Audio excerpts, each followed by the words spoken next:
Ouais, le message clé, c'est ça, c'est ne pensez pas qu'on vous juge. Ce type d'évaluation a d'abord pour objectif de vous permettre de comprendre qu'il y a un certain nombre de domaines sur lesquels vous pouvez progresser et que les gens qui sont dans l'entreprise sont pas là pour vous juger ou vous sanctionner, ils sont plutôt là pour valoriser votre travail et vous permettre de progresser dans les années à venir. D'être humble et de comprendre l'autre et de se dire, ok, quelle est ma perception, quelle est la perception de mon collègue vis-à-vis de la qualité et à quel point cette perception ne colle pas en fait avec la qualité en réalité. Et par rapport à ça, il dit, ok, jusqu'à présent, ça a été les procédures, les ceci, les cela, mais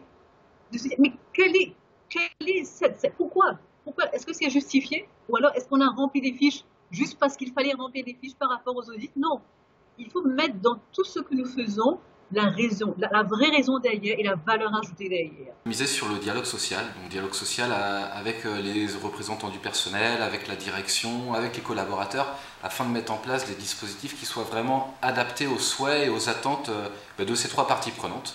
L'idée ensuite, c'est de mettre en place des indicateurs qui permettent de mesurer le taux d'utilisation, le taux de satisfaction de ces dispositifs, et ensuite mettre en place des reporting, donc toujours envers ces trois parties prenantes, afin de prouver l'intérêt de ces dispositifs. Partir du principe que, quitte à prendre un petit peu plus de temps au niveau de chacune des actions qu'on souhaite mettre en place, c'est vraiment de demander l'avis et d'impliquer les différentes personnes qui sont actrices de ces éléments-là. Donc au final, en impliquant les gens en amont dans la préparation, on s'assure que derrière, ils vont être moteurs au niveau de ce qu'on leur a demandé et qu'ils vont soutenir le projet puisqu'ils auront été acteurs et qu'ils l'auront validé vraiment en amont. Qu'est-ce qu'on perd si on ne le fait pas et qu'est-ce qu'on gagne si on le fait?